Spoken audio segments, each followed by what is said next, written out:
I can tell you how that went. It's not as romantic as it should be. Do you want to get into that?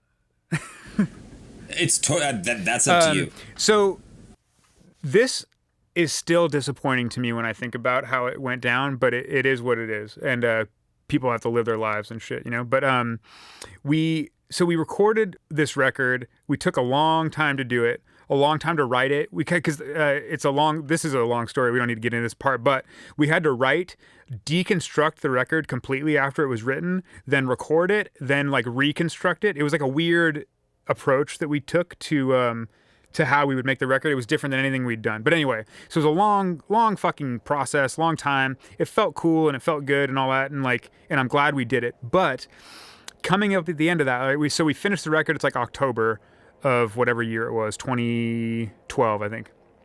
And it's like, okay, well, we just made the best record we're ever gonna make, probably, and we've almost been a band for 10 years. And so clearly we're not going to do this forever, but this could be the last big push. We could go hit all of our favorite places and get it all in and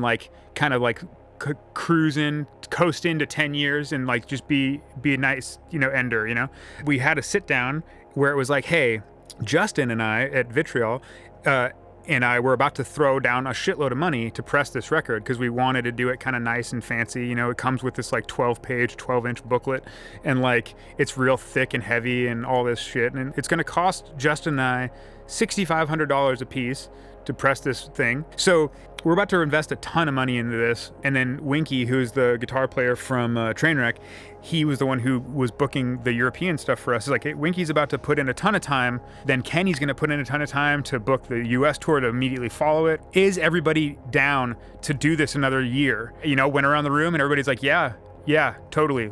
Pull the trigger, go for it.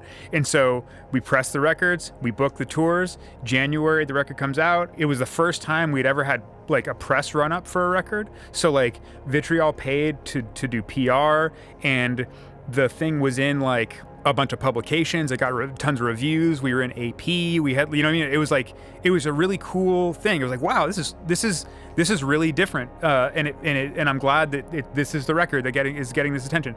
And then I think February or something, Juan, our singer, comes to practice and he's like, hey, I can't do the band anymore. And it was kind of just huh? And he explained how it was very important to him that he start a family and that he wanted to get married and he wanted to have kids and all this stuff. And it was well, but dude, that's great for you, but we have this whole tour booked and we have these thousands of records that we just got made and all this stuff. Can't you just wait until after the summer to do that? It's only 6 months or whatever, And he said no, he could not. So that was it. The band ended. We did play 10 more shows. I think we did a very, very short last hurrah tour with this band No Sir, and build it as our last tour. And it turns out if you want more people to come to your show, you have to tell them it's the last time you're ever going to play, and then they turn out even better than usual. But we did that, and then we played a very last show at Gilman in Berkeley. I think it was July. It was 2013. It was 7 years ago. Now.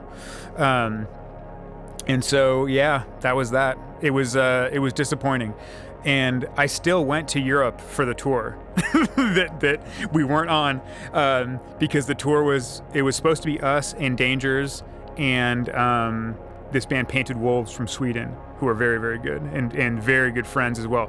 And so the tour still happened with those two bands, and I crowbarred my way in as the driver.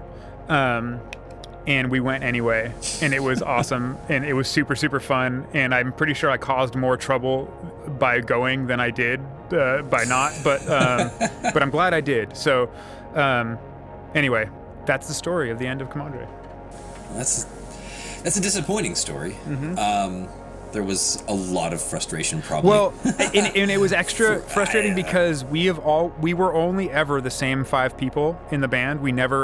There was never anybody else, and there wouldn't be anybody else. So it wasn't like we could just get somebody else to fill in or whatever, even though that was a conversation that was had. Because it was well, what do we do with this tour? And but yeah, it felt too weird to like have our last tour with it all of a sudden after almost 10 years be with a different singer or something. I will say this though, Juan is married. He has 3 children. He's living in Southern California, and he seems very happy. And he did his goal. So good for him. My brother also has 2 children now. Kenny is married. Everybody went and did their thing.